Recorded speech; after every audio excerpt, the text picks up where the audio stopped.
pahayag na narinig natin itong mga nakarang araw. Nandyan ang walang pakundangang pagmumura at ang pagbabanta ng planong ipapatay ang ilan sa atin. Kung ganun na lang kadali ang pagplano sa pagpatay ng isang presidente, paano pa kaya ang mga pangkaraniwan na mamamayan? Yang ganyang kriminal na pagtatangka ay hindi dapat pinapalampas. Yan ay aking papalagan. As a democratic country, we need to uphold the rule of law.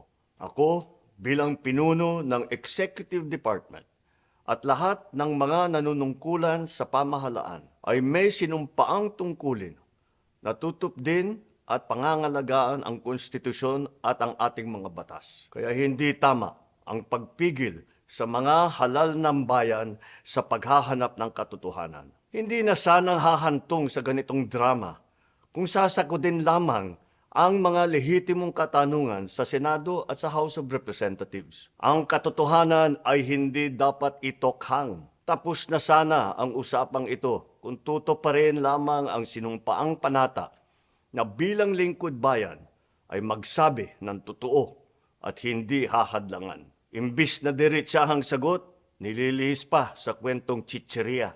Hangad ko na matuldukan na itong mga pangyayaring ito sa parang matiwasay at magdadala sa atin sa katotohanan. 12 taon din ako nanungkulan sa magkaparehong kamara ng Kongreso.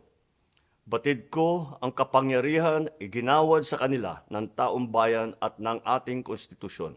Dahil dito, iginagalang ko ang kanilang gawain bilang isang independenteng sangay ng ating republika. Kahit ang buong executive branch, lahat ng mga ahensya, ay hindi nakakaligtas at parating sumasailalim sa kanilang masusing pagsusuri. Bilang isang bansa, marami tayong mga paghamon na dapat harapin at mga suliraning dapat bigyan ng lunas. Sa kabila ng mga pambabatikos, nakatuon ang aking pansin sa pamamahala.